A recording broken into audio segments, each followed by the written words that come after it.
This video is going to help you to make sure that you understand independent and dependent variables and constants to make sure that we can identify those in a scenario like we'll have to on the test. So to start off with, we want to look at independent variable.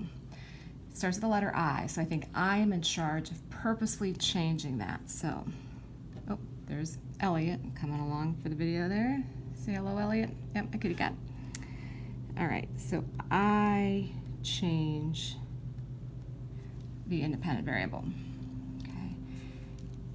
When we're reading this situation, Haley wanted to find out what kind of soil makes beans grow best. So she's curious about types of soil. That's what she's investigating. That's her independent variable. Okay, so kind of soil is going to be her independent variable. Okay, Elliot's going to join us here. All right, the dependent variable is the thing that we might measure, like maybe think of it like D for data. In the experiment, you're going to be collecting data on this. You're going to be looking at this. So in this example, she wants to know which one makes the greens grow best. So something about the beans growing is going to be the dependent variable.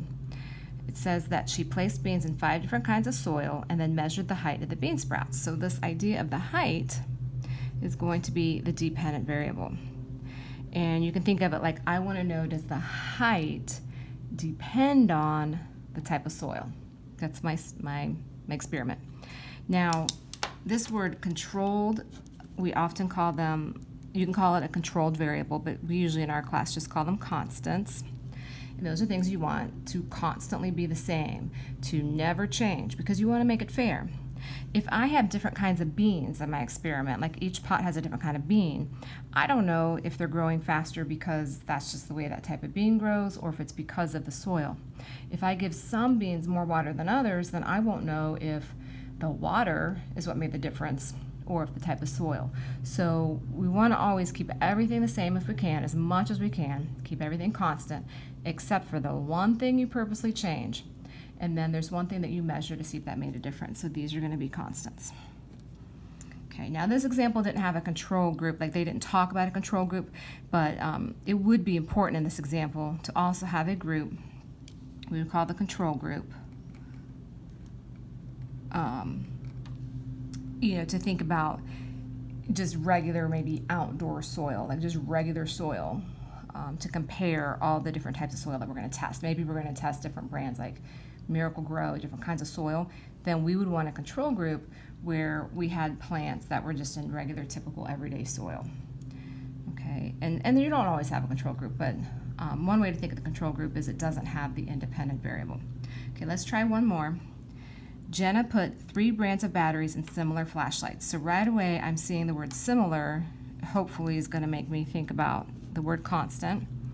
I'm seeing 3 different brands, which makes me think, oh, she's studying these different brands. She's choosing those brands. So that is going to have to be her independent variable. She then turned the flashlights on. She found that brand A stayed on the longest amount of time.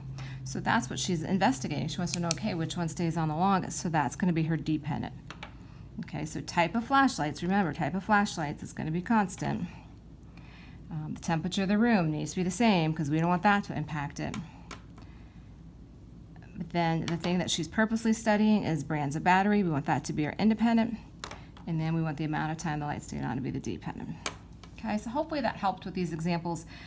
Please know there's lots of answer keys to that entire variable packet. The answer key is on Schoology if you'd like to check your work, or maybe try some of the problems again and then ask some questions before the test on Friday.